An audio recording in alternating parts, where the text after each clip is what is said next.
2009 ला वैजनाथदादा शिंदे आमदार झाले, परंतु त्या 5 वर्षात 2009 ते 2014 या 5 वर्षाच्या काळामध्ये त्यांना कसल्याही प्रकारचं काम करता आलं नाही किंवा त्यांना कामाचा अनुभव नव्हता म्हणा किंवा काम करू दिलं गेलं नाही म्हणा, काही म्हणा, परंतु ते आपल्या मतदारसंघामध्ये काम करू शकले नाहीत. त्याच्यानंतर 2014 ची निवडणूक झाली. 2014च्या निवडणुकीमध्ये आपल्या रेणापूर तालुक्याचे त्र्यंबक नाना भिसे यांना काँग्रेसकडून उमेदवारी मिळाली. विलासरावजी देशमुख साहेबांनी दिलेला उमेदवार किंवा त्यांच्या पक्षाचा उमेदवार म्हणून आपल्या जनतेनं त्यांना डोक्यावरती घेतलं, त्यांना मतदान केलं आणि त्यांना आमदार म्हणून निवडून दिलं. परंतु परिस्थिती अशी झाली, त्यांच्या गावाच्या आजूबाजूचे 4-5 किलोमीटरवरचे जे गाव आहेत, दिगोळ देशमुख, मोठेगाव हे जे गाव आहेत, इटी, त्या गावांमध्ये लोक असं म्हणतात, त्र्यंबक नाना भिसे आणि मतदारसंघात कधीच नाही दिसे. अशा प्रकारची परिस्थिती 5 वर्ष त्यांनी केली.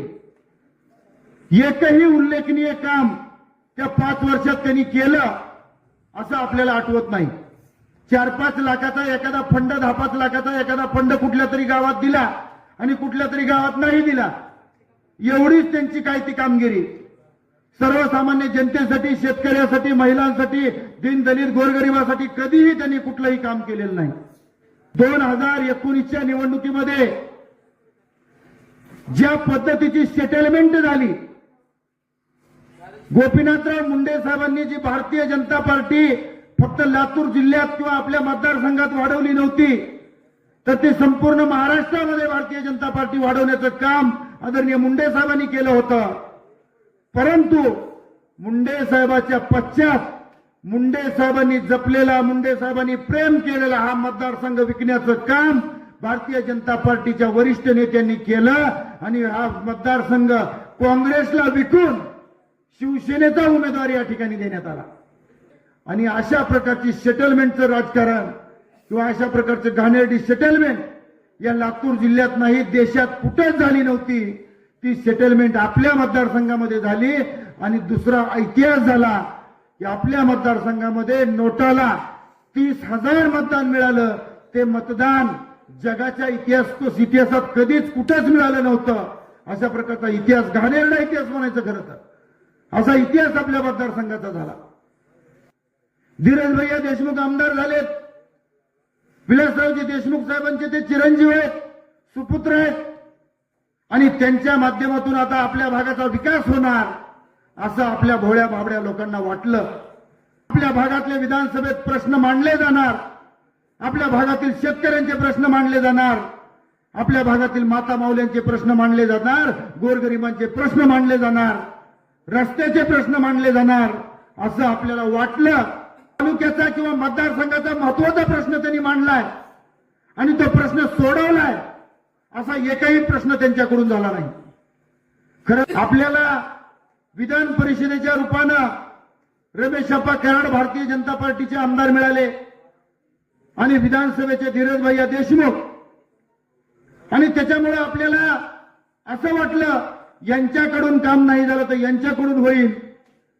सत्ता भारतीय जनता पार्टीची आहे, देशात आहे, राज्यात आहे, वेगवेगळ्या योजना आपल्याकडे येतील, गोरगरिबांसाठी काहीतरी केलं जाईल, आपले प्रश्न सोडवले जातील, शेतकऱ्यासाठी काहीतरी निर्णय घेतले जातील.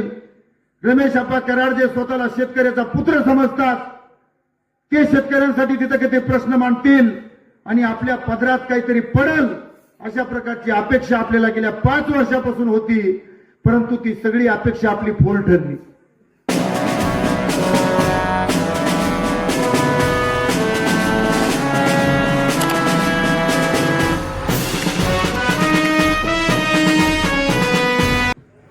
आपल्याला जर कसल्याही प्रकारची अडचण आली तर आपण अर्ध्या रात्री आदरणीय विलासरावजी देशमुख साहेब असतील, गोपीनाथरावजी मुंडे साहेब असतील यांच्याकडे जाऊ शकतो.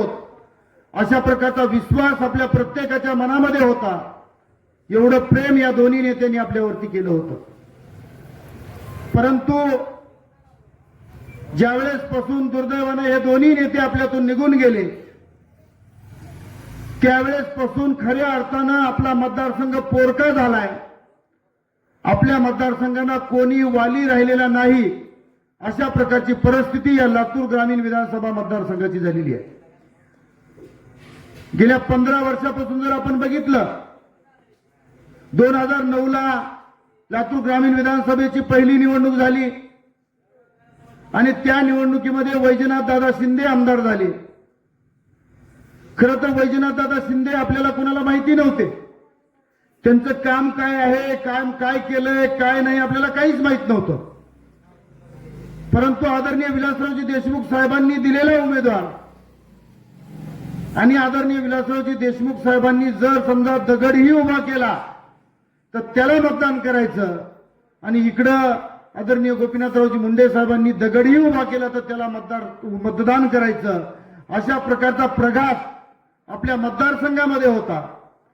आणि म्हणून विलासरावजी देशमुख साहेबांना मानणाऱ्या सर्व लोकांनी वैजनाथ दादा शिंदेंना मतदान केलं आणि या भागाचे 2009 ला वैजनाथ दादा शिंदे आमदार झाले. दादा खरं तर चांगला माणूस, कुणाचं लग्न असेल किंवा छोट्या मोठ्या माणसांनी कुठे कार्यक्रमाला बोलवलं, पानपट्टीच्या उद्घाटनालाही बोलवलं तर माणूस हजर राहायचा, स्वभावानं चांगला.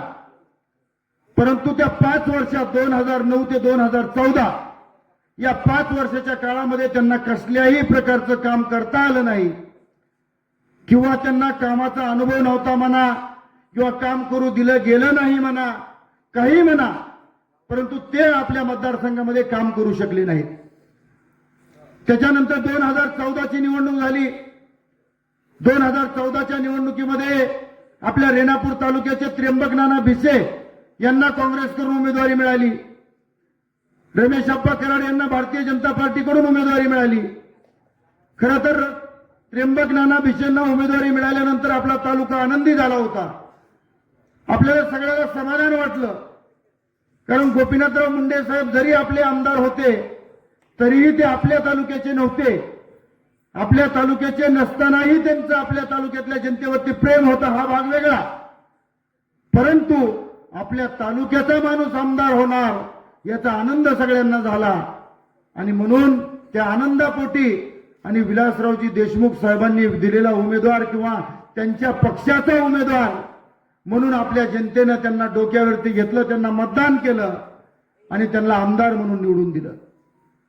परंतु परिस्थिती अशी झाली, त्यांच्या गावाच्या आजूबाजूचे 4-5 किलोमीटरवरचे जे गाव आहेत, दिगोळ देशमुख, मोठेगाव, हे जे गाव आहेत, इटी, त्या गावांमध्ये लोक असं म्हणतात, त्र्यंबक नाना भिसे आणि मतदारसंघात कधीच नाही दिसे. अशा प्रकारची परिस्थिती 5 वर्ष त्यांनी केली. एकही उल्लेखनीय काम त्या 5 वर्षात त्यांनी केलं असं आपल्याला आठवत नाही. 4-5 लाखाचा एखादा फंड, 10-5 लाखाचा एखादा फंड कुठल्या तरी गावात दिला आणि कुठल्या तरी गावात नाही दिला, एवढीच त्यांची काय ती कामगिरी. सर्वसामान्य जनतेसाठी, शेतकऱ्यासाठी, महिलांसाठी, दीनदलित गोरगरिबासाठी कधीही त्यांनी कुठलंही काम केलेलं नाही. आणि त्याच्यानंतरची जी निवडणूक झाली, खरं तर ती ऐतिहासिक, चुकीच्या दृष्टीने ऐतिहासिक त्या निवडणुकीला म्हणता येईल. 2019 ची निवडणूक. 2019च्या निवडणुकीमध्ये ज्या पद्धतीची सेटलमेंट झाली, गोपीनाथराव मुंडे साहेबांनी जी भारतीय जनता पार्टी फक्त लातूर जिल्ह्यात किंवा आपल्या मतदारसंघात वाढवली नव्हती, तर ती संपूर्ण महाराष्ट्रामध्ये भारतीय जनता पार्टी वाढवण्याचं काम आदरणीय मुंडे साहेबांनी केलं होतं. परंतु मुंडे साहेबाच्या पश्चात मुंडे साहेबांनी जपलेला, मुंडे साहेबांनी प्रेम केलेला हा मतदारसंघ विकण्याचं काम भारतीय जनता पार्टीच्या वरिष्ठ नेत्यांनी केलं आणि हा मतदारसंघ काँग्रेसला विकून शिवसेनेचा उमेदवार या ठिकाणी देण्यात आला. शिवसेनेची कसल्याही प्रकारची ताकद निवडणूक लढवायची या मतदारसंघात नसताना सुद्धा शिवसेनेचा जिल्हा परिषद सदस्य नव्हता, पंचायत समिती सदस्य नव्हता, काहीच ताकद नव्हती. आणि शिवसेनेचा कार्यकर्ताही नसलेल्या माणसाला, म्हणजे त्या सचिन देशमुखला उमेदवारी दिली गेली. तो माणूस प्रचारासाठीही फिरला नाही. शिवसेनेच्या कार्यकर्त्यांनी रेस्ट हाऊसवर त्याला बदविलं, मारून काढलं, परंतु तरीही तो प्रचारासाठी फिरला नाही आणि अशा प्रकारची सेटलमेंटचं राजकारण किंवा अशा प्रकारचं घाणेरडी सेटलमेंट या लातूर जिल्ह्यात नाही, देशात कुठेच झाली नव्हती. ती सेटलमेंट आपल्या मतदारसंघामध्ये झाली. आणि दुसरा इतिहास झाला की आपल्या मतदारसंघामध्ये नोटाला 30,000 मतदान मिळालं. ते मतदान जगाच्या इतिहासात कधीच कुठेच मिळालं नव्हतं. अशा प्रकारचा इतिहास, घाणेरडा इतिहास म्हणायचं खरं तर, असा इतिहास आपल्या मतदारसंघाचा झाला. तरीही आपण सर्व जनतेनं एक निवडणूक झाल्यानंतर 2-3 महिन्यानं ठरविलं, जाऊ द्या कसं का होईना आमदार झाला. धीरज भैया देशमुख आमदार झालेत. विलासरावजी देशमुख साहेबांचे ते चिरंजीव आहेत, सुपुत्र आहेत आणि त्यांच्या माध्यमातून आता आपल्या भागाचा विकास होणार असं आपल्या भोळ्या भाबड्या लोकांना वाटलं. आपण सगळ्यांनी ती अपेक्षा व्यक्त केली. कारण विलासराव देशमुख साहेब समजा आपण बघितले, त्यांना ऐकलंय. जर समजा डोळे झाकून तुम्ही धीरज भैया देशमुखांचं भाषण ऐकलं तर विलासराव देशमुख साहेबच बोलत आहेत अशा प्रकारचा भास होतो. असा आवाज त्यांचा आहे आणि तो आवाज परत विधानसभेत घुमणार. आपल्या भागातले विधानसभेत प्रश्न मांडले जाणार. आपल्या भागातील शेतकऱ्यांचे प्रश्न मांडले जाणार. आपल्या भागातील माता माऊल्यांचे प्रश्न मांडले जाणार. गोरगरिबांचे प्रश्न मांडले जाणार. रस्त्याचे प्रश्न मांडले जाणार असं आपल्याला वाटलं. परंतु गेल्या 5 वर्षाच्या काळामध्ये एकदाही विधानसभेमध्ये एकही प्रश्न त्या विधानसभेच्या पटलावर धीरज भैया देशमुखांनी मांडलेला मी बघितलेला नाही. मांडला असेल तर कुठला तरी छोटा मोठा एका दुसरा प्रश्न मांडला असेल, परंतु तालुक्याचा किंवा मतदारसंघाचा महत्वाचा प्रश्न त्यांनी मांडलाय आणि तो प्रश्न सोडवलाय असा एकही प्रश्न त्यांच्याकडून झाला नाही. खरं तर आपल्या मतदारसंघाचं नशीब आहे, आपल्या मतदारसंघाला 2 आमदार आहेत. लातूर जिल्ह्यातल्या दुसऱ्या कोणत्याही मतदारसंघाला 2 आमदार नाहीत.